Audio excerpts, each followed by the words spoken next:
Whew, today was an interesting day. I've had a lot of interesting experiences today, some of which are rather exotic and involve hitchhiking through the desert with a fellow whose hero, and by saying this is his hero, I mean it's his avatar in all of his social medias, it's his screensaver, etc., is Saddam Hussein. But that's not the story that really matters, nor any of the other stories that are interesting. The story that really matters is I'm dressed all in white because this week's Torah portion is Bahar Sinai.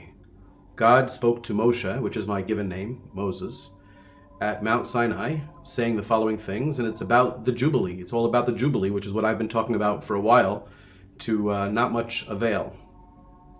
So I prepared for a long time, and I went out to Mount Sinai. We don't know for sure, etc., but I didn't go to the place that is most commonly considered Mount Sinai. I went out in the middle of nowhere, had to get past. It turns out it was an army range. Sorry, I don't want to get into the interesting stuff because it would be too easily distracting. And I was planning to read that parsha there on Mount Sinai, that portion. But I realized that I couldn't do it. It wasn't right. It's hard to explain. But in essence, I've been acting too much the part of what people think is religious. I need to make clear that I'm the very same person, the same rabbi that I chose to be, that put up the 10 Commandment series over here on YouTube, is the very same exact person who for decades hardly ever mentioned mentioned Jewish matters often enough, but didn't really speak the religious lingo. The very exact same person. And to the degree that I did, it was primarily not to do the very laborious work that I've been doing now, to try to reinterpret, to try to correct, to try to fix the messed up understanding that people have. Primarily, almost everybody, religious and anti-religious and non-religious and from other cultures regarding this tradition, this Jewish biblical tradition. But instead, mostly just to mock and knock down the inaccuracies that people utilized in their explanations. I would take their definition of God and, happily play around with that God. I don't think there's any magic to the word God or even to the word Yehovah if it's being misused. But as much as I'm tempted right now to bring all kinds of religious evidence for what I'm trying to say, the simplest I can put it is Avera Lishma. No, the simplest I can put it is to say that if I'm trying to point out that religion is not the religious language. In other words, what I mean by religion, if you've watched enough of my videos, you know what I mean. But the language that other people use doesn't necessarily need to be saved. What I've been trying to do has not really been that successful. It has, however, got in my own way. It has, however, kept me from the truth.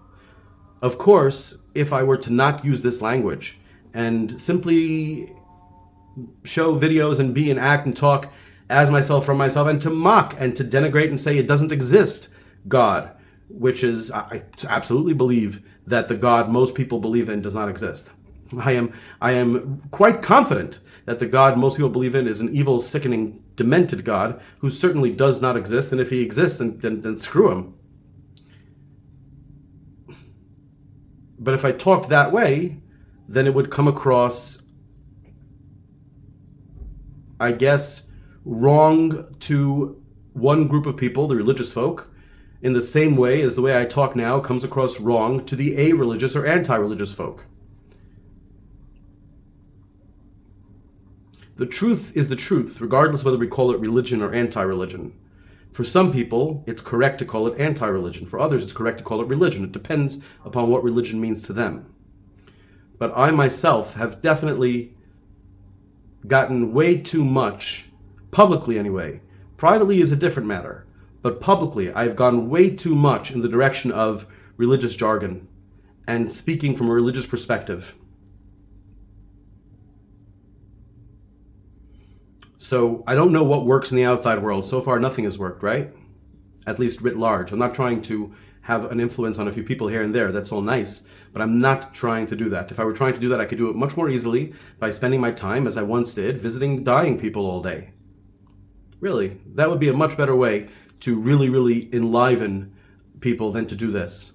I'm trying to influence the world at large. I'm trying to make the world more to my liking, right? I'm phrasing it that way on purpose, rather than to use a moral or religious as I have been using, because it's important that I get out of that.